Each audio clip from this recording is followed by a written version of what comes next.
Hello everyone, स्वागत है बेटा आप सबका हमारे इस नए लेक्चर में क्वाड्रेटिक इक्वेशंस के। और बेटा आपको ये याद ही होगा कि हमने क्वाड्रेटिक इक्वेशंस में लास्ट लेक्चर में पर्टिकुलरली जो बाय क्वाड्रेटिक इक्वेशंस होते हैं वो किस तरीके से सॉल्व होते हैं ये देखा है। और काफ़ी सारे बेटा हमने सवाल भी किए हैं, क्योंकि मैं आपको टाइम एंड अगेन बेटा ये चीज़ बोलता ही रहता हूँ कि यार सवालों की प्रैक्टिस हम जितना ज़्यादा करेंगे हमारे लिए उतना अच्छा है ना बेटा। जितना प्रैक्टिस आप करोगे मैथ्स में उतना ही आपका कमांड आएगा मैथ सब्जेक्ट में, अदरवाइज आपको कभी भी कॉन्फिडेंस नहीं आएगा। सो बेटा स्टार्ट करते हैं अपना आज का लेक्चर। आपके लिए मैं काफ़ी सारे बढ़िया बढ़िया क्वेश्चंस लेके आया हूँ और आप लोगों के कमेंट्स मुझे बहुत मोटिवेटेड भी रखते हैं इसी तरीके से आप लोगों के लिए मेहनत करते रहने के लिए।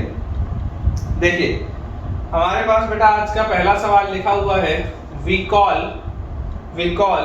P a good number, we call P a good number if the inequality we call P a good number if the inequality 2x square plus 2x plus 3 divided by x square plus x plus 1 is less than equal to P is satisfied this is satisfied for any real x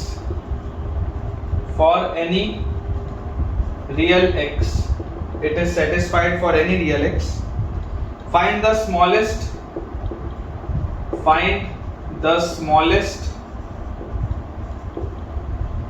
integral good number. Find the smallest integral good number. थोड़ा सा बेटा बस language सवाल का अलग है, बाकी तो सिंपल सा सवाल है। देखिए आपको बोला जा रहा है कि आप P को एक अच्छा नंबर कब कहेंगे, अगर ये वाली इनइक्वालिटी सच हो रही हो फॉर ऑल रियल एक्स। तो बोला जा रहा है find the smallest integral good number. तो सबसे छोटा इंटीग्रल गुड नंबर कौन सा होगा। तो देखिए सॉल्यूशन देखते हैं बेटा, बहुत आसान सा सवाल है कि 2x square plus 2x plus 3 divided by x square plus x plus 1 this is less than equal to p। ये हमको दिया हुआ है for all x belonging to real number, ये दिया। आप बेटा अपने नॉलेज से इस बात को तो कॉम्प्रिहेंड कर ही सकते हैं कि ये जो नीचे वाला पूरा फंक्शन दिया हुआ है x square plus x plus 1 ये एक ऐसा क्वाड्रेटिक है विच इज ऑलवेज पॉजिटिव। ये एक ऐसा क्वाड्रेटिक है विच इज ऑलवेज पॉजिटिव। क्यों? क्योंकि इसका डिस्क्रिमिनेंट लेस देन 0 है। देख लो ये नीचे वाला जो क्वाड्रेटिक है बेटा, नीचे वाला जो क्वाड्रेटिक है इसका डिस्क्रिमिनेंट इज लेस देन 0, इसलिए ये पूरा एक्सप्रेशन हमेशा पॉजिटिव होगा। और अगर ये पूरा एक्सप्रेशन हमेशा पॉजिटिव होगा तो पॉजिटिव नंबर्स को तो हम ट्रांसपोज कर सकते हैं इनइक्वालिटी में, कोई प्रॉब्लम नहीं आती। तो हमारे पास आ गया बेटा 2x square plus 2x plus 3 is less than equal to px square plus px plus p। ठीक है, ये हमारे पास आ जाएगा। अगर हम बच्चों सारी चीजों को एक तरफ लेकर जाएं तो हमारे पास आएगा, देखिए x स्क्वायर का कोफिशिएंट क्या आएगा, x स्क्वायर के साथ क्या लिखा हुआ है p माइनस 2 प्लस x का कोफिशिएंट क्या आएगा p minus 2 plus constant term क्या आएगा p minus 3। This all thing is greater than और इक्वल टू 0। अब अगर बेटा ये पूरी चीज 0 या उससे बड़ी है for all x belonging to real number, ये हमेशा हर x के लिए 0 या उससे बड़ा है, तो ये 100% बेटा क्वाड्रेटिक इस तरीके का होना चाहिए। 0 या उससे बड़ा है तो 0 या उससे बड़ा है तो बेटा इस तरीके का क्वाड्रेटिक होना चाहिए। ये कभी भी बेटा ये वाला एक्सप्रेशन कभी भी नेगेटिव नहीं है, इसका मतलब ये नीचे नहीं उतरेगा x एक्सिस। अगर ये चीज कभी भी नेगेटिव नहीं है इसका मतलब ये कभी भी बेटा नीचे उतरेगा ही नहीं x एक्सिस पे। इसका मतलब इसका डिस्क्रिमिनेंट जो होगा, डिस्क्रिमिनेंट वो हमेशा ही 0 या उससे छोटा होगा। डिस्क्रिमिनेंट बेटा हमेशा ही 0 या उससे छोटा होगा, तभी तो ये एक्सप्रेशन हमेशा पॉजिटिव होगा। और इसके साथ साथ कोफिशिएंट ऑफ x स्क्वायर जो होगा बेटा, coefficient of x square positive होना चाहिए। क्वाड्रेटिक की बात हो रही है, coefficient of x square positive होना चाहिए। तो देखिए बेटा अगर आप d less than equal to 0 बोलते हैं तो b स्क्वायर मतलब p माइनस 2 का whole square, b square minus 4ac this should be less than equal to 0, तो हमारे पास आएगा p minus 2 multiplied by p minus 2 और माइनस 4 अंदर जाएगा तो माइनस 4p प्लस 12। ठीक है, p माइनस 2 मल्टीप्लाइड बाय ये वाला p माइनस 2 वैसे का वैसे ही है और माइनस ये अंदर जाएगा तो minus 4p plus 12। This is less than equal to 0, तो हमारे पास आएगा p माइनस 2 और यहाँ पर देखिए p minus 4p is minus 3p और minus 2 plus 12 is plus 10। This is less than equal to 0। तो हमारे पास क्या चीज आ जाती है, थोड़ा सा बेटा साइन एडजस्ट करेंगे तो p minus 2 multiplied by 3p minus 10 will be greater than equal to 0। और अगर ये पूरी चीज 0 या उससे बड़ी है तो हमारे पास देखिए नंबर लाइन में क्या आएगा, नंबर लाइन में बेटा यहाँ पर आएगा 2, यहाँ पर आएगा आपके पास 10/3। This is positive negative positive. तो आप बोल सकते हैं कि क्योंकि ग्रेटर देन इक्वल टू 0 हो रहा है तो p belongs to minus infinity से 2 क्लोज्ड यूनियन 10/3 क्लोज से इंफिनिटी। ये आप बेटा अपना आंसर बोलते हैं। कोई भी नॉर्मल बच्चा बेटा ये एक अपना आंसर देता कि सर ये आंसर होना चाहिए ग्रेटर देन इक्वल टू 0। लेकिन बेटा मैं आपको क्या बोल रहा हूँ, मैं आपको ये बोल रहा हूँ कि यार यहाँ पर तो देखो p माइनस 2 ग्रेटर देन 0 था, मतलब p को 2 से बड़ा होना चाहिए। तो अगर p को 2 से बड़ा होना चाहिए था तो यार ये वाला पूरा हिस्सा तो बेकार हो गया, ये तो मेरे लिए किसी भी काम का नहीं है। तो यहाँ से मेरे पास फाइनल आंसर क्या आया, p belongs to close bracket 10/3 से इंफिनिटी। 10/3 क्या होता है, 10/3 होता है बेटा 3.1 के आसपास, मतलब ये 3.1 या उससे बड़ा है। तो स्मॉलेस्ट इंटीग्रल गुड नंबर क्या होगा बेटा, smallest integral good number, smallest integral good number अगर आप देखेंगे तो smallest integral good number will be 4। ठीक है ना, 3 से बड़ा अगला जो इंटीजर आएगा बेटा वो क्या होगा, दैट विल बी 4। एक बार अपना आंसर बेटा अपन टैली कर लेते हैं। अपन ने जो कंडीशन निकाली है वो बिल्कुल सही है, 10/3 से इंफिनिटी में होगा और 4 आएगा बेटा अपना आंसर। ठीक है ना, 4 अपना आंसर आएगा। यहां पर देखो आप एक चीज और चेक कर सकते हो बेटा कि ये बात तो आपको समझ में आती थी कि ये पूरी की पूरी चीज अगर आप ग्रेटर देन इक्वल टू 0 बोल रहे हो तो ये ग्रेटर देन 0 होगा और इसका discriminant less than equal to 0 होगा। तो इसको हमने अभी क्वाड्रेटिक माना हुआ है, इसको अभी हमने क्वाड्रेटिक माना हुआ है। आप एक सेकंड के लिए सोच के देखो, हालांकि आंसर में फर्क नहीं पड़ेगा, लेकिन आप एक सेकंड के लिए बेटा सोच के देखो कि अगर आप इसको क्वाड्रेटिक ना मानते, अगर आप इसको क्वाड्रेटिक ना मानते, अगर आप बोल देते कि if p is equal to 2, अगर बच्चों आपने p की वैल्यू 2 बोल दी होती तो यहां से आप देखिए बेटा p की वैल्यू 2 बोलते ही आपके पास क्या आ जाता, ये 0 2 minus 3 minus 1 greater than equal to 0 आ जाता, जो कि गलत है। देख लो p की वैल्यू अगर आप 2 ले लेते तो बेटा ये पूरी चीज एक एब्सर्ड रिलेशन दे देता, जो कि गलत है। इसलिए p की वैल्यू 2 भी नहीं हो सकती। ठीक है ना, आपका फाइनल आंसर तो बेटा वही, final answer has remain unchanged, वो तो बेटा आपके पास 4 ही आएगा। इसमें कोई भी डाउट किसी भी बच्चे को बेटा नहीं होना चाहिए। ठीक है, चलिए अगले सवाल की तरफ बेटा अपन आगे बढ़ते हैं। अच्छे क्वेश्चन है बेटा, बहुत है ना, इंटरेस्टिंग क्वेश्चंस हैं। इस तरीके के सवाल आपको अपने स्टडी मटेरियल में हो सकता है मिलते हैं। तो ऐसे सवालों की हम अगर प्रैक्टिस यहाँ पर ज्यादा से ज्यादा करेंगे तभी उससे बेटा आपको फायदा होगा, है ना।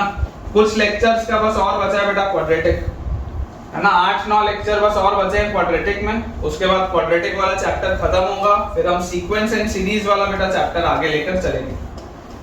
तो मजा आना चाहिए आपको, जो भी पढ़ रहे हैं बहुत अच्छे से पढ़िए बेटा, बहुत मन लगा कर पढ़िए।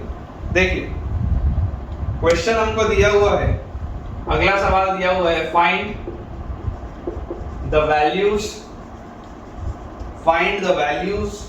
Of a, find the values of a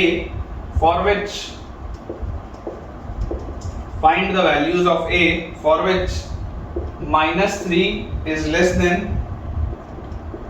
x square plus ax minus 2 upon x square plus x plus 1 is less than 2 for all x belonging to real। आपको बोला जा रहा है कि ए की आपको ऐसी बेटा वैल्यूज बतानी है, आपको बच्चों ए की ऐसी वैल्यूज बतानी है जिसके लिए हमको ऐसी वैल्यूज बतानी है जिसके लिए ये वाला जो रिलेशन है वो ट्रू। अब ये बेटा एक ही रिलेशन में बेसिकली दो पार्ट्स दिए हो, देखो दो अलग अलग आपको बेटा पार्ट्स दिए हूं। सबसे पहले अगर मैं लेफ्ट साइड वाले को सॉल्व करूं कि -3 is less then x square plus ax minus 2 upon x square plus x plus 1। तो अभी बेटा मैंने आपको पिछले सवाल में बताया था कि क्योंकि ये नीचे वाला एक्सप्रेशन पूरा पॉजिटिव है। क्यों पॉजिटिव है? क्योंकि इसका डिस्क्रिमिनेंट 0 से छोटा है, तो एक पॉजिटिव क्वांटिटी को आप ट्रांसपोज कर सकते हैं। ये आपने इनइक्वालिटीज में मेथड ऑफ इंटरवल जो बेटा आपने पढ़ा है लॉगरिथम में, ये चीज मैंने आपको बताई कि आप उसको ट्रांसपोज कर सकते हैं। अगर ये कोई दूसरा बेकार सा क्वाड्रेटिक होता तो आप नहीं कर सकते थे, लेकिन ये एक ऐसा क्वाड्रेटिक है जिसका d लेस देन 0 है, जो हमेशा ही पॉजिटिव है, तो आप इसके साथ छेड़छाड़ थोड़ी बहुत कर सकते हैं।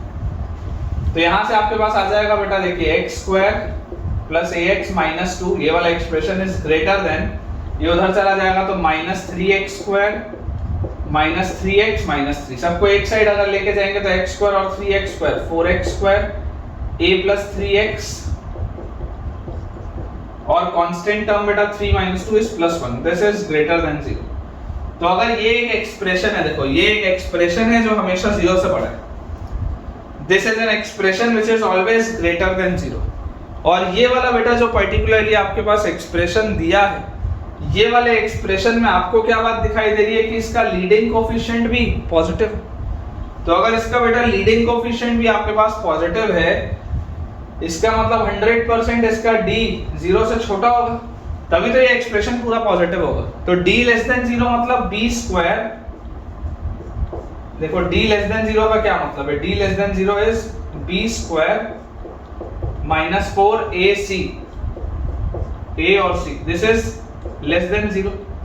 तो यहां से हमारे पास क्या आ गया, देखिए a स्क्वायर और प्लस 6a प्लस 9 और minus 16, this is less then 0। तो हमारे पास आ गया a square plus 6a minus 7 is less then 0, a square plus 6a minus 7 is less then 0। तो ये आ जाएगा a square plus 7a minus a, ये आ गया प्लस 6a और माइनस 7 इज लेस देन 0। तो a plus 7 into a minus 1 is less then 0। Number line में बेटा अगर आप बनाएंगे तो यहाँ पर आएगा -7, यहाँ पर आएगा 1, this is positive negative positive, a belongs to -7 7। ये हमारे पास आ रहा है बेटा पहले वाले को सॉल्व करके, फर्स्ट वाले।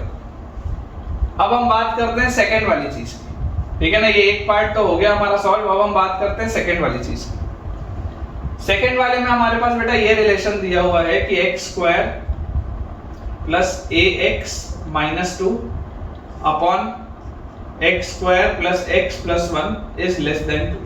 अगेन सेम आर्ग्यूमेंट है, पॉजिटिव ये पूरी चीज होगी, तो इसको आप उस साइड बेटा लेके जा सकते हैं। तो आप लिख सकते हैं x square plus ax minus 2 is less then 2x square plus 2x plus 2, सबको एक साइड लेके जाऊंगा तो आ जाएगा बेटा x square plus 2 minus a into x plus 4, this is greater then 0। And again बेटा ये वाला भी एक्सप्रेशन में देखो लीडिंग कोफिशिएंट पॉजिटिव है, ये पूरी चीज अगर ग्रेटर देन 0 है तो इसका d लेस देन 0 होगा। अगर बेटा ये पूरी चीज ग्रेटर देन 0 है तो इसका d लेस देन 0 होगा। तो d लेस देन 0 मतलब b square, d less then 0 मतलब b square minus 4ac, this will be less then 0। और ये लेस देन 0 को अगर आप सॉल्व करेंगे तो देखिए 4 plus a square minus 4a minus 16 is less then 0। तो a square minus 4a minus 12 is less then 0। तो a square minus 6a plus 2a minus 12 is less then 0। तो a minus 6 into a plus 2 is less then 0। Number line में आप बेटा बनाएंगे तो -2 6 positive negative positive, तो a belongs to -2 से 6, ठीक है। अब अगर बेटा आप इन दोनों का इंटरसेक्शन लें कि एक आपको बोलता है -7 से 1, एक आपको बोलता है -2 से 6, तो नंबर लाइन में देखिए आप बेटा अगर प्लॉट करेंगे तो -7 है, -2 है, 1 है, 6 है। ये बोलता है -7 से 1 तक आप लीजिए, -7 से लेकर 1 तक। ये बोलता है -2 से लेकर आप 6 तक लीजिए। तो दोनों में बेटा फाइनल आंसर आपके पास क्या आएगा? दोनों में जो चीज कॉमन है वो क्या है? -2 से 1 वाला इंटरवल। A बिलोंग्स टू -2 से 1, ठीक है। This will be your final answer बेटा। -7 से 1 पहले वाले में आएगा, दूसरे वाले में बेटा आपके पास आ जाएगा -2 से 6। इसलिए बेटा आपका जो फाइनल आंसर होगा, your final answer will be from -2 open से 1 ओपन। ये आपके पास होना चाहिए, ठीक है ना। बेसिक से बेटा ये सवाल है, बेसिक से सवाल है, लेकिन इसमें हमें कंफर्टेबल होना पड़ेगा। अगर इसमें हम कंफर्टेबल अभी नहीं हो पाएंगे तो हमको बहुत दिक्कत आएगी बेटा, है ना। इनमें अगर हम कंफर्टेबल नहीं होंगे तो हमसे क्वाड्रेटिक के फिर अच्छे सवाल नहीं बन सकते। क्वाड्रेटिक एक बहुत ही इंपॉर्टेंट चैप्टर होता है जो आपका बेस मजबूत करता है बेटा आगे वाले अलजेब्रिक चैप्टर्स के लिए। इसलिए क्वाड्रेटिक में आपकी कमांड होना बहुत ज्यादा जरूरी है। देखिए नेक्स्ट बेटा सवाल, again very interesting question. Question मुझे दिया हुआ है, find the smallest integral value of A. Find the smallest integral value of A. Find the smallest integral value of A such that mod of x plus a minus 3 plus mod of x minus 2a is equal to mod of 2x minus a minus 3 for all x belonging to real। ये हमारे पास बेटा सवाल दिया हुआ है अगला, ठीक है, कि modulus of x plus a minus 3 plus modulus of x minus 2a is equal to modulus of 2x minus a minus 3। आप बेटा इस बात को समझ सकते हैं कि ये देखिए, अगर आप अंदर वाली पूरी चीज को कैपिटल A बोलें, इधर अंदर वाली पूरी चीज को कैपिटल B बोलें, तो यार ये जो लिखा हुआ है ये क्या लिखा हुआ है? क्या ये a plus b लिखा हुआ है क्या अंदर? देखो ध्यान से, क्या यही वाली बेटा चीज हमारे पास लिखी हुई? और ये वाली चीज का बेटा मतलब क्या है? देखो ये आपने मॉड्यूलस में पढ़ा है, mod a plus mod b की value mod of a plus b कब होगी? Mod a plus mod b की value mod of a plus b बेटा कब होती है? This happens when ab is greater than or equal to 0। This happens only when ab is greater than or equal to 0। देखो बेटा अगर a positive है तो b को भी पॉजिटिव होना पड़ेगा, तभी a प्लस b और इसका मॉड सेम आएगा। और अगर a नेगेटिव है तो b को भी नेगेटिव होना पड़ेगा, तभी इनका मॉड इस तरीके से आएगा। या तो दोनों में से कोई एक 0 हो जाए, यही पॉसिबिलिटी, और कोई पॉसिबिलिटी नहीं। आप कभी भी ये नहीं बोल सकते कि सर a को पॉजिटिव कर दो b को नेगेटिव कर दो, तो ये आंसर गलत हो जाएगा। ये दोनों इक्वल नहीं आएंगे अगर एक भी पॉजिटिव हुआ और दूसरा नेगेटिव हुआ तो ये एक इंपॉर्टेंट बेटा चीज है मॉड्यूलस की जो इसमें अप्लाई होगी, ये आपको याद होना चाहिए। तकलीफ ये होती है कि बच्चा सीधा सीधा सवाल करने के लिए आदी रहता है, उसको पिछले कंसेप्ट याद ही नहीं होते। आपको बेटा अगर पिछली चीज याद ही नहीं है तो सवाल नहीं बनेगा, इस बात को आप सोच के रखो। आप जिस दिन जेईई का पेपर देने जाओगे उस दिन मैथ्स में 25 चैप्टर एक साथ आएंगे, तो एक साथ आएंगे तो सब कुछ आना चाहिए, नहीं तो बर्बाद हो जाओगे पेपर में। देखिए ए बी बेटा ग्रेटर देन इक्वल टू 0 होना चाहिए, मतलब x plus a minus 3 into b क्या है x minus 2a, this should be greater than equal to 0। x plus a minus 3 multiplied by x minus 2a, this should be greater than और equal to 0। तो जैसी बेटा ये चीज आपके पास आएगी, इसको आप देखो कैसे लिख सकते हो, x माइनस 3 माइनस a और x minus 2a, this is greater than equal to 0। यार चाहते तो आप डायरेक्टली नंबर लाइन में यहां से भी लिख सकते हो, कोई दिक्कत नहीं है, लेकिन चलो अपन ऐसा करते हैं, इसको पहले मल्टीप्लाई करो। यहाँ से भी अगर आप चाहो तो फैक्टर्स बना के थोड़ा सा जुगाड़ लगा सकते हो, लेकिन अभी क्योंकि हमने लोकेशन ऑफ रूट्स नहीं पढ़ा है तो फिलहाल उसको नहीं करते, अपन नॉर्मल अप्रोच से चलते हैं।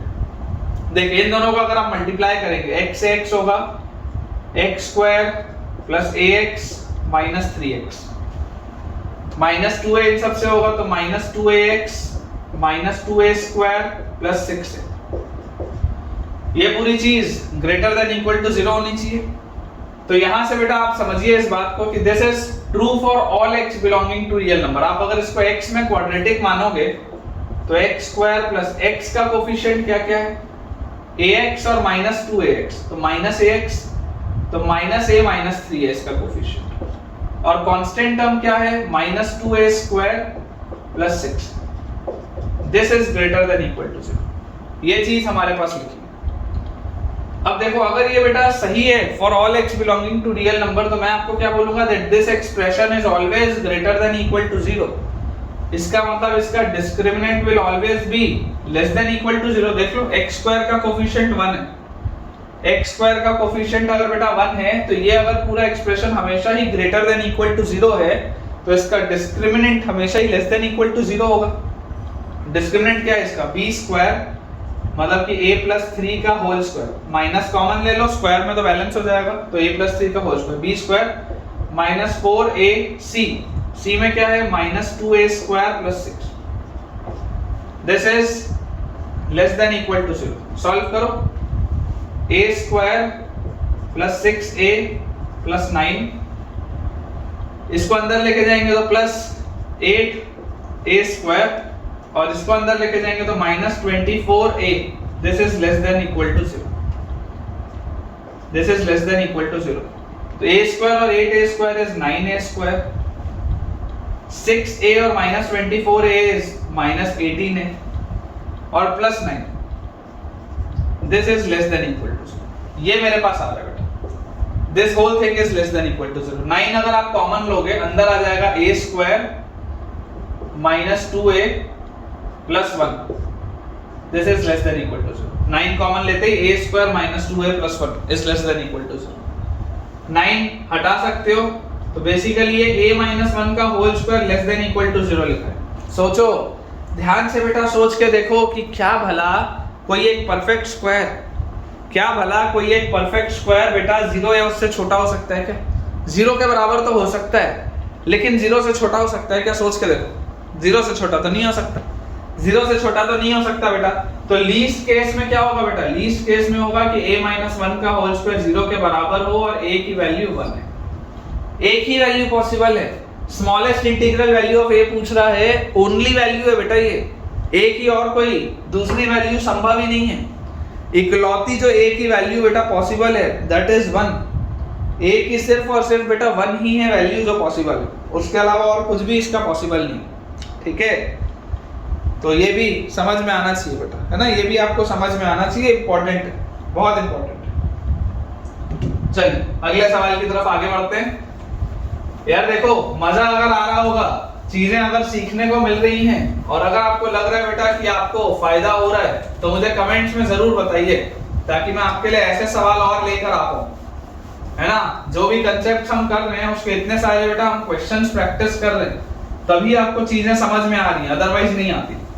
तो ये पूरी चीज आपको समझ में आए, और अगर आ भी रही है तो मुझे कमेंट्स में आप बिल्कुल बताइएगा कि हाँ सर बढ़िया से सब क्लियर हो रहा है, ताकि हम भी आपके लिए इसी तरीके से लगे रहें।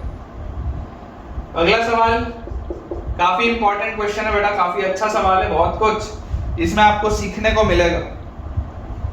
क्वेश्चन लिखा है if the range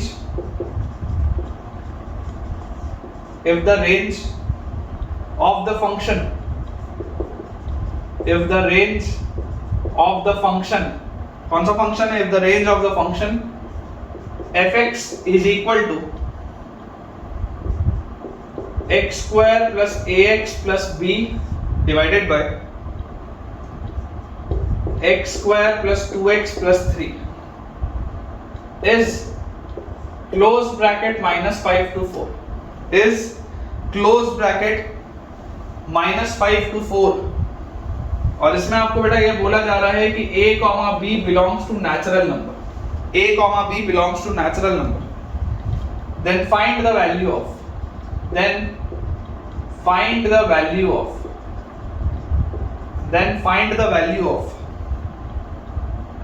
a square plus b square।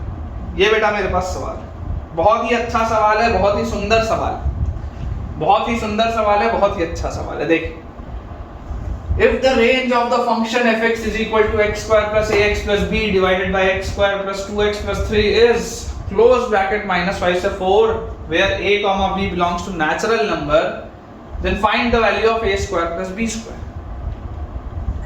Concept समझो बेटा, कंसेप्ट समझो। इस तरीके का एक सवाल अभी तुमने किया था, तुम्हें दिखाई दे रहा है कि यार ये जो x square plus ax plus b है और उसके साथ जो नीचे x square plus 2x plus 3 है, ये हमेशा ही 4 या उससे छोटा है और ये हमेशा ही -5 या उससे बड़ा है।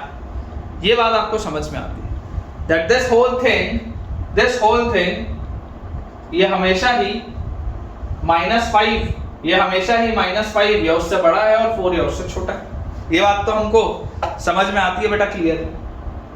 अगर ये वाली चीज हमको अच्छे से समझ में आती है तो मैं अब बेटा इसमें जो बोलने वाला हूँ थोड़ा ध्यान से देखिएगा। इधर भी जो ये नीचे वाला आर्ग्यूमेंट है, ये वाला आर्ग्यूमेंट ध्यान से देखो, x स्क्वायर का कोफिशिएंट पॉजिटिव है और इसका बेटा डिस्क्रिमिनेंट देखो 0 से छोटा है, b स्क्वायर माइनस 4 ऐसी करोगे 0 से छोटा है डिस्क्रिमिनेंट, मतलब ये वाला भी क्वाड्रेटिक हमेशा ही पॉजिटिव होगा। This quadratic is always positive, ये भी हमेशा ही पॉजिटिव होगा। तो अगर बच्चों ये वाला भी क्वाड्रेटिक हमेशा ही पॉजिटिव है तो आप इसको बेसिकली ट्रांसपोज कर सकते हैं, कोई दिक्कत नहीं।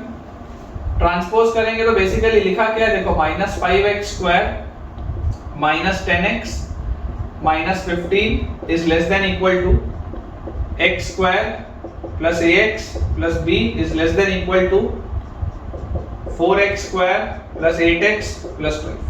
ये बेसिकली लिखा हो, बेसिकली ये हमको दिया हो। देखो आप बेटा समझने की अब कोशिश करो कि आपको बोला जा रहा है कि ये वाला, पहले अगर मैं इसको सॉल्व करूं, इसको ये वाले दोनों को अगर मैं सॉल्व करूं फिलहाल के लिए, तो मेरे पास अगर मैं एक साइड लेके जाऊंगा तो क्या लिखूंगा, 6x स्क्वायर और plus a plus 10x, 6x square plus a plus 10x और plus b plus 15। This will be greater than equal to 0। अगर मैं इसको सॉल्व करूंगा, इन सबको राइट साइड में ले गया, इसको सॉल्व करूंगा तो ये एक्सप्रेशन आ जाएगा। एक क्वाड्रेटिक है बेटा, देखो x स्क्वायर का कोफिशिएंट पॉजिटिव है, एक quadratic which is always greater than equal to 0 का क्या डिस्क्रिमिनेंट हमेशा ही 0 या उससे छोटा होगा क्या? एक क्वाड्रेटिक है which is always greater than equal to 0 का डिस्क्रिमिनेंट क्या हमेशा ही 0 या उससे छोटा होगा? और अगर ये चीज होगी, अगर बेटा ये चीज होगी तो यहां से आप सोचो कि यार d लेस देन 0 मतलब तो क्या हो गया, b square minus 4ac, b square minus 4ac, this is less than equal to 0।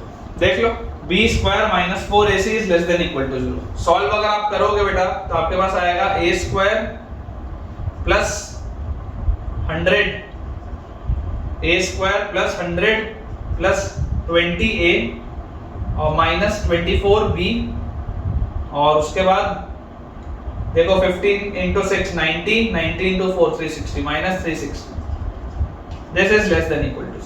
फिलहाल तो ये है, इतने में छोड़ दो क्योंकि a और b दो वेरिएबल है तो इसमें अभी कुछ बोल पाना हमारे लिए मुश्किल। बेटा देखो ये फर्स्ट वाला हमने पार्ट कर लिया जैसे मैं आपको बता रहा था, लेकिन इसको फिलहाल इससे ज्यादा अगर आप सोचोगे सॉल्व करना तो थोड़ा सा आपको मुश्किल आएगा क्योंकि आपके पास दो वेरिएबल्स है a और b। तो अपन ऐसा करते हैं, सेकंड वाले पार्ट को सॉल्व करते हैं, ठीक है ना। इस सेकंड वाले बेटा अपन पार्ट को सॉल्व करते हैं। यहां से देखिए आपके पास क्या है, हमारे पास लिखा है 3x square plus 8 minus a into x, 3x square plus 8 minus a into x और plus 12 minus b, this is greater than equal to 0। ये चीज आ रही है हमारे पास, this is greater than equal to 0। 3x square plus 8 minus a into x plus 12 minus b is greater than equal to 0।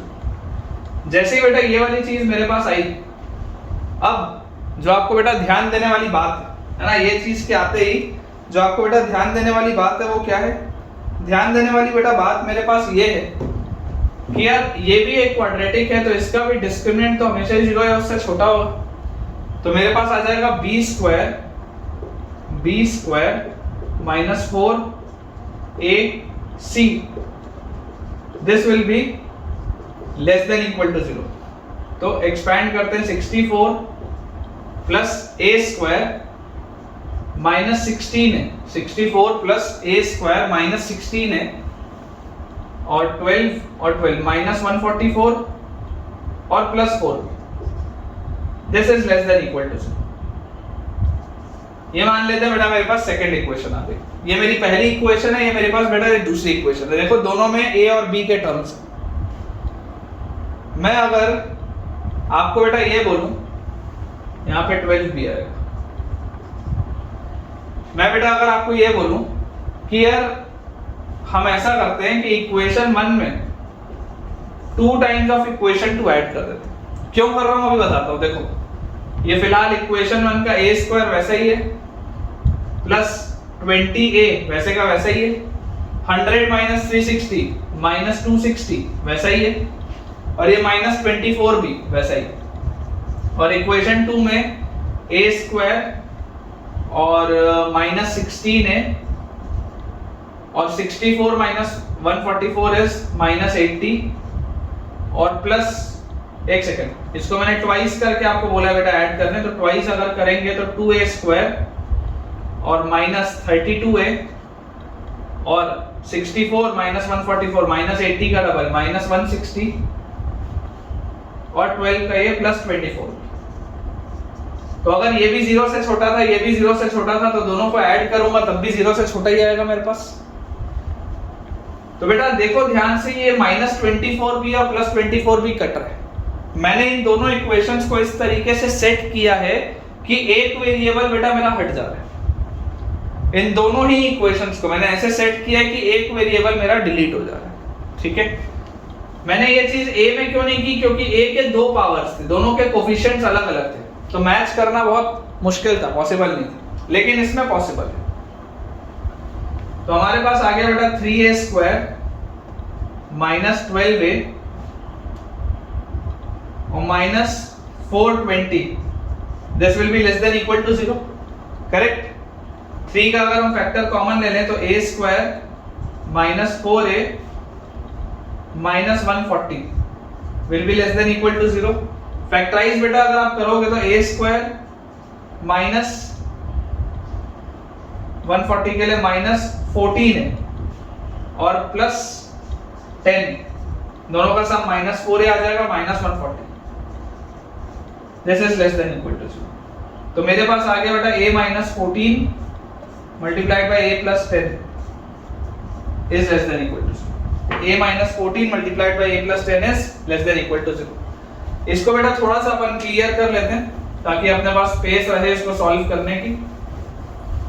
ठीक है, जिस इक्वेशन का यूज पढ़ सकता है, फिलहाल तो मैं उसको कुछ नहीं करता, इसका यूज आ सकता है अपने को। यहां से नंबर लाइन बेटा अगर आप बनाओगे minus 10 14 positive negative positive, a belongs to close bracket minus 10 से 14, a belongs to close bracket minus 10 से 14। अब थोड़ा बेटा अपना दिमाग लगाओ और दिमाग लगा के ये सोचो कि यार a तो नेचुरल नंबर था, अगर a नेचुरल नंबर था तो माइनस 10 से लेकर 0 तक की तो सारी वैल्यूज बेकार हो गई। If a was a natural number बेटा तब तो माइनस 10 से लेकर 0 तक जितनी भी वैल्यूज थी किसी का कोई यूज नहीं है, they are all useless.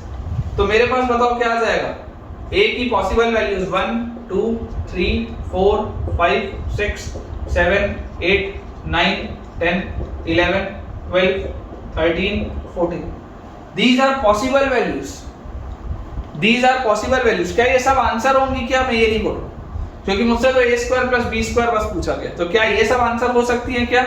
May be not, लेकिन these are possible values। अब इसमें फाइनल आंसर क्या होगा ये निकालना ही तो इंपॉर्टेंस बढ़ाता है इस सवाल की। देखिए बेटा अपन थोड़ा सा स्पेस यहाँ पर क्रिएट करते हैं, ये सबको अपन मिटाते हैं। है ना। जिन इक्वेशंस का कोई काम नहीं है उनको अपन बेटा यहाँ से फिलहाल मिटा देते हैं क्योंकि इनका कोई यूज नहीं आएगा। मैं एक बार इसको इक्वेशन को भी वहां लिख लेता हूं कि मेरे पास लिखा हुआ है, देखो पहला इक्वेशन लिखा है a स्क्वायर और प्लस 20a और उसके बाद बेटा लिखा हुआ है 100 minus 360 is minus 260 is less than equal to 24b। ये पहला इक्वेशन लिखा है।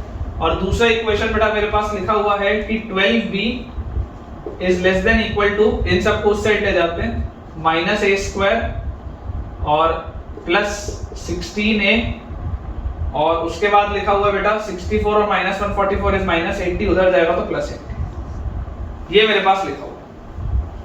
ये a की पॉसिबल वैल्यूज है, these are the possible values of a और ये इक्वेशन हमने लिख ली।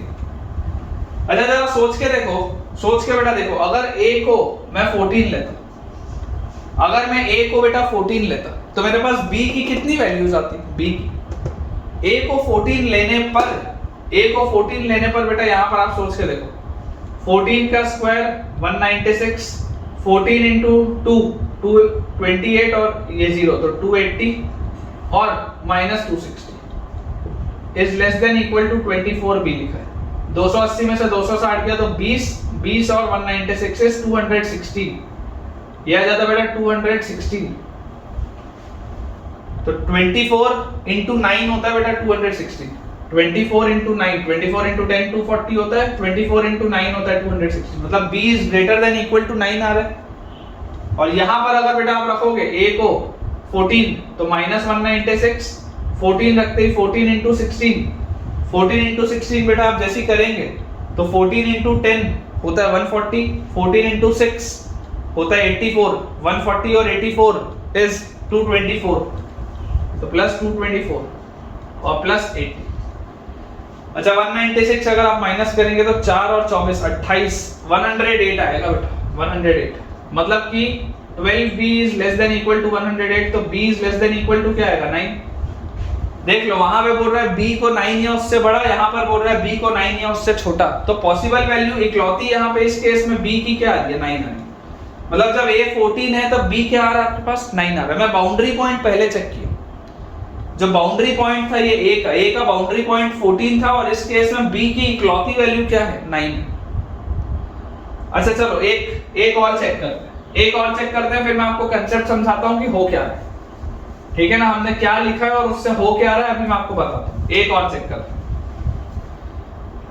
13 रखो, 13 रख के देखो क्या आ रहा है। 13 रखोगे तो 13 का स्क्वायर 169, 13 इंटू 2 ये आ जाएगा यहाँ पे 260 और minus 260, this is less than equal to 24b। ये 260 से 260 तो गया और उसके बाद 169 by 24 कितना होता है 169 by 24, 24 into 5 होता है बेटा, 24 into 5 होता है 120 और 120 में भी 24 ऐड कर दोगे तो 144 और 144 में भी 24 बेटा आप ऐड कर दोगे 144 में भी 24 तो 168। तो ये जो बेटा पूरी चीज लिखी है this is 7 point something, b is greater then 7 point कुछ होगा, 7 पॉइंट समथिंग होगा। यहां पर रखोगे तो माइनस 169, 13 इंटू 16 कितना होता है 13 इंटू 16, 13 इंटू 10 होता है 130, 13 इंटू 6 होता है 78, 130 और 78 इज 208 और प्लस 80। सॉल्व करोगे तो देखो यहां से आ जाएगा बेटा आपके पास पहले तो 31 और 8 39 और 80 मतलब कि 119। 12b is less than equal to 119, तो b will be less than equal to कितना आएगा बेटा, ये 9 पॉइंट समथिंग आएगा, क्योंकि 12 into 10 120 होता है तो ये 9 पॉइंट समथिंग आएगा। मतलब b जो है वो 7 पॉइंट समथिंग से बड़ा है और 9 पॉइंट समथिंग से छोटा है, 9 पॉइंट समथिंग से छोटा है और 7 पॉइंट समथिंग से बड़ा है। तो यहाँ पर b की कितनी वैल्यूज आ रही है, दो वैल्यूज आ रही है बेटा, देखो 8 भी आ रही है और 9 भी आ रही है, क्योंकि b भी एक नेचुरल नंबर है। तो बेटा मेरे पास कितनी वैल्यूज आ रही है, मेरे पास दो वैल्यूज आ रही है, 8 भी आ रहा है और 9 भी आ रहा है। ठीक है ना, 8 भी आ रहा है और 9 भी आ रहा है, ये इंपॉर्टेंट है, ये कंसेप्ट इंपॉर्टेंट है बेटा, ध्यान से देख के चलो। तुमको मैं एक चीज और दिखा देता हूँ, ठीक है ना, एक चीज बेटा मैं तुमको और करके दिखा देता हूँ। आप अगर बेटा a की वैल्यू 1 रखोगे, तब आप देखो आपके पास कितनी वैल्यूज आ रही है। उसके बाद फिर मैं आपको फाइनली बताऊंगा कि आंसर क्या है, ठीक है ना। एक आपको चलो कैलकुलेशन और कराओ, वन लास्ट कैलकुलेशन। अगर आप a का वैल्यू 1 रखोगे तो 1 और 20, 21 minus 260, 21 minus 260 will be minus 239, minus 239, and this is less than equal to 24b।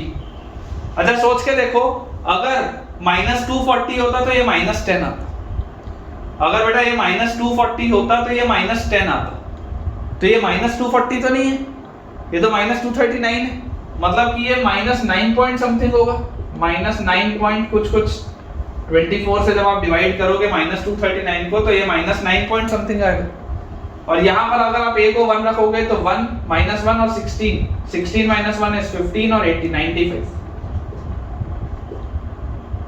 है ना, 15 और 18 95 12। और ये आपके पास देखो बेटा b का अगर आप पावर देखोगे तो 12 8 से कितना होता है 96, 12 8 से 96 होता है, तो यार ये तो 7 पॉइंट समथिंग लिखा हुआ है, 7 पॉइंट समथिंग लिखा हुआ है। और b क्या था, नेचुरल नंबर, तो यहाँ पर b की पॉसिबल वैल्यूज कितनी आ रही है 1 2 3 4 5 6 7 तक, इतनी सारी बेटा पॉसिबल वैल्यूज आ रही है, इतनी सारी बेटा मेरे पास पॉसिबल वैल्यूज आ रही है। तो क्या ये सब आंसर होगा क्या, a का वैल्यू 1 रखने पर इतनी सारी पॉसिबल वैल्यूज आ रही हैं, क्या ये सारे आंसर होंगे क्या तुम्हारे हिसाब से, हो क्या है बेटा। इस सवाल की ब्यूटी ये है कि आपको, आप जब इसको इस तरीके से सॉल्व कर रहे हो ना, जब आपने ये रख के सॉल्व किया, जब आपने ये रख के सॉल्व किया, देखो इसका अगर आप ग्राफ डेसिमल्स में बनाओगे, बनाकर देखना, -5 से 4 के बीच में आप बनाने की बात करते हो, ये मान लो ये 4 वाली लाइन है, ये -5 वाली लाइन है।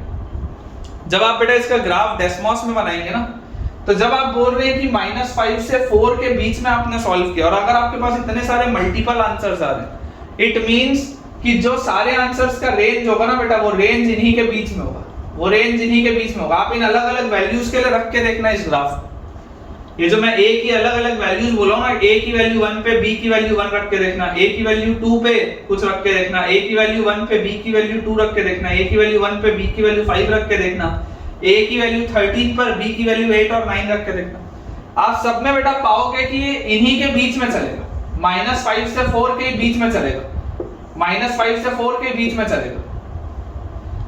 किसी का रेंज 3 तक होगा, किसी का रेंज 3.5 तक होगा, किसी का रेंज 2 तक होगा, किसी का रेंज यहाँ -4 तक होगा, किसी का -2 तक होगा, पर जो भी चलेगा इन्हीं के बीच में चलेगा। लेकिन ये जो बाउंड्री पॉइंट है ना बेटा, a की वैल्यू 14 पर b की वैल्यू 9, ये जो a की वैल्यू 14 पर b की वैल्यू 9, ये जो बाउंड्री पॉइंट आ रहा है ना बेटा, सबसे ज्यादा खेल यही, इसी बाउंड्री पॉइंट का पूरा खेल है। क्योंकि जब आप इस बाउंड्री पॉइंट की बात करोगे ना, इस बाउंड्री पॉइंट की, जब आप इस बाउंड्री पॉइंट की बात करेंगे, तो इस बाउंड्री पॉइंट पे पता है क्या हो रहा है, इस बाउंड्री पॉइंट पे बेटा ये 4 तक पूरा जा रहा है और ये -5 तक पूरा जा रहा है।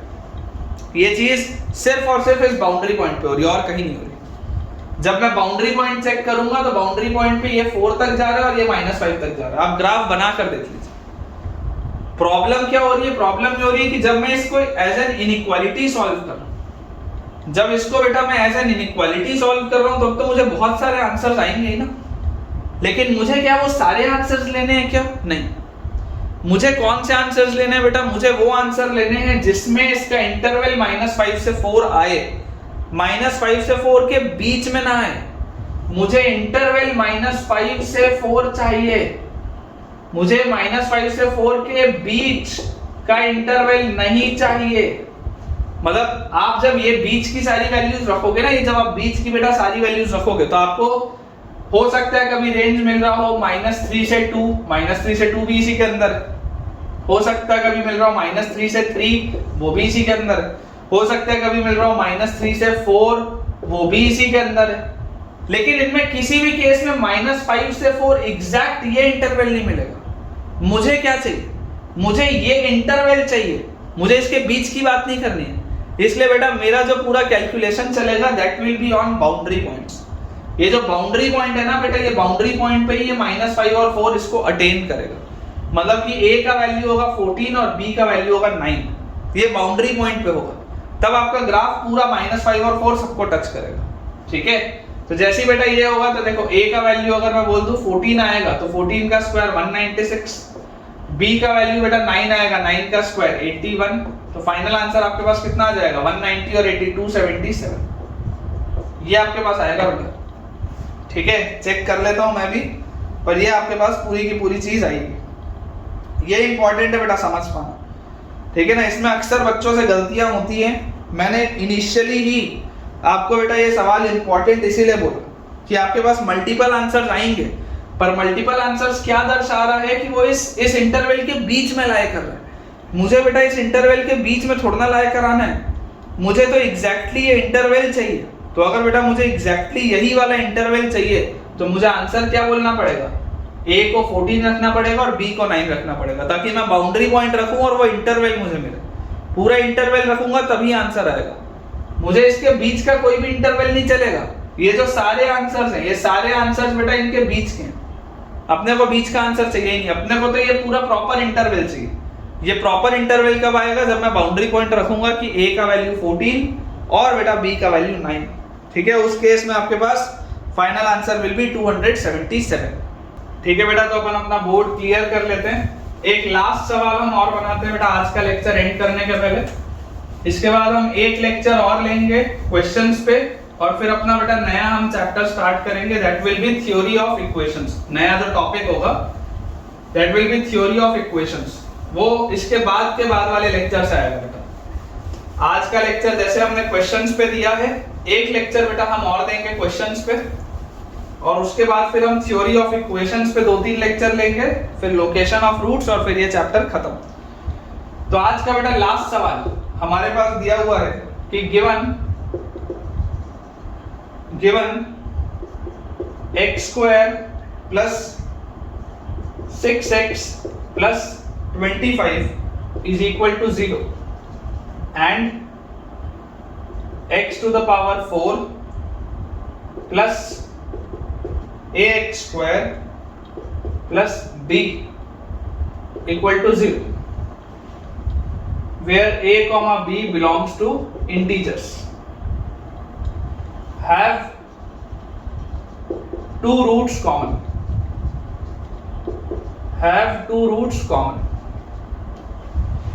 find a plus b, अच्छा सवाल है बेटा। अप्रोच इंपॉर्टेंट है, क्वेश्चन का अप्रोच बहुत इंपॉर्टेंट है, ध्यान से देखो। आपको बोला जा रहा है कि x square plus 6x plus 25 equal to 0 और x raise to the power 4 plus ax square plus b equal to 0। जहां पर a और b इंटीजर है, इसमें दो रूट्स कॉमन है, दो रूट्स, तो आपको a प्लस b बताना है। बेटा आप इस बात को समझने की कोशिश करिए, आप इस बात को समझने की कोशिश करिए कि यार इसके तो हैं ही दो रूट। सबसे पहले तो इसका डिस्क्रिमिनेंट भी देखो, ऊपर वाले का तो डिस्क्रिमिनेंट भी लेस देन 0 है, ऊपर वाले का तो बेटा डिस्क्रिमिनेंट भी लेस देन 0 है। देखो b square minus 4ac less than 0 है, तो इसके तो इमेजिनरी रूट्स हैं। इमेजिनरी रूट्स हमेशा क्या होते हैं बेटा, कॉम्प्लेक्स कॉन्जुगेट में होते हैं। अगर एबीसी रियल नंबर होता है तो एबीसी अगर रियल नंबर होता है तो इमेजिनरी रूट्स हमेशा कॉम्प्लेक्स कॉन्जुगेट में होते हैं। और आपको बोल रहा है कि have two roots common. Two roots common का मतलब क्या है कि भाई इसके तो है ही दो रूट, तो इसके दोनों ही रूट इसमें भी लाई कर रहे होंगे। इसका मतलब क्या है यार, इक्वेशन 1 जो है, इक्वेशन 1 के तो हैं ही दो रूट्स। तो अगर बेटा इक्वेशन 1 के हैं ही दो रूट्स तो इसके तो दोनों ही रूट्स इसमें होंगे ना, तभी तो बोल रहे हैं हैव टू रूट्स कॉमन। मतलब कि इंपॉर्टेंट अप्रोच पता है क्या है, इंपॉर्टेंट अप्रोच ये है try to create a biquadratic. Try to create a biquadratic, देखो ये बाइक्वाड्रेटिक है ना, बाइक्वाड्रेटिक डिग्री 4 है। Try to create a biquadratic using 1। Important approach is कि इक्वेशन 1 का इस्तेमाल करते हुए एक बाइक्वाड्रेटिक बनाने की कोशिश करो। इक्वेशन 1 का इस्तेमाल करते हुए एक बाइक्वाड्रेटिक बेटा बनाने की कोशिश करो, ये इंपॉर्टेंट है। ठीक है, दिस इज इंपॉर्टेंट। तो मैं आपको बोलता हूं कि सोचो, अगर मैं बोल दूं x square plus 6x is equal to minus 25, पहले relation x square plus 6x is equal to minus 25 बोल सकते हैं। स्क्वायर कर दो, बाइक्वाड्रेटिक बनाना है, स्क्वायर कर दो। डायरेक्टली स्क्वायर क्यों नहीं किया, और ये ऐसे स्क्वायर क्योंकि अभी समझ में आएगा। देखो जैसे स्क्वायर करोगे तो आपके पास आएगा x की पावर 4 प्लस 36x स्क्वायर और plus 12x cube is equal to square करेंगे तो 625। तो यहां से मेरे पास आएगा बेटा, अगर स्क्वायर हमने किया है तो क्लियरली आप देख सकते हैं, देखिए यहाँ पर -25 लिखा है, 625 आ गया और a प्लस b का होल स्क्वायर किया है तो a square plus b square plus 2ab अगर हम करेंगे तो हमारे पास ये आ जाएगा। ठीक है, ये हमारे पास आ गया। अच्छा, क्या ये वाला रिलेशन और ये वाला रिलेशन एक जैसा दिख रहा है क्या? सोच के देखो, क्या ये वाला रिलेशन और ये वाला रिलेशन दोनों एक जैसा दिख रहा है क्या? नहीं दिख रहा। आप क्या बोलोगे कि सर यहां पर तो x क्यूब भी आ गया, यहां पर तो नहीं आया, यहां पर तो x क्यूब नहीं है, यहां पर तो आ गया, तो क्या ये दोनों रिलेशन एक जैसे दिख रहे हैं क्या? नहीं दिख रहे। तो ये तो यार गलत है, ये तो गलत है।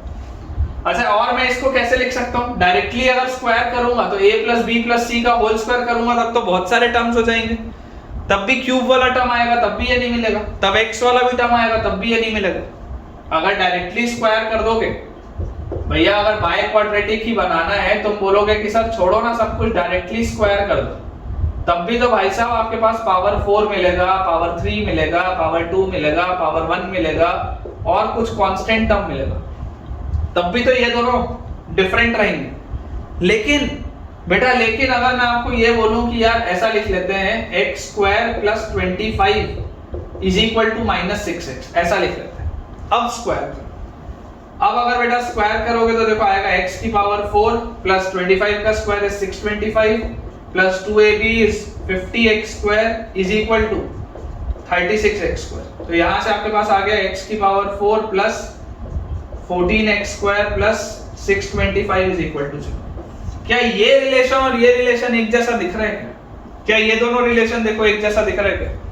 सब ऑब्जर्वेशनल स्किल्स हैं बेटा, ये सबको मैं क्लास में क्यों करा रहा हूं? ताकि आपके कंसेप्ट्स क्लियर हो, पर्पस ही ये है।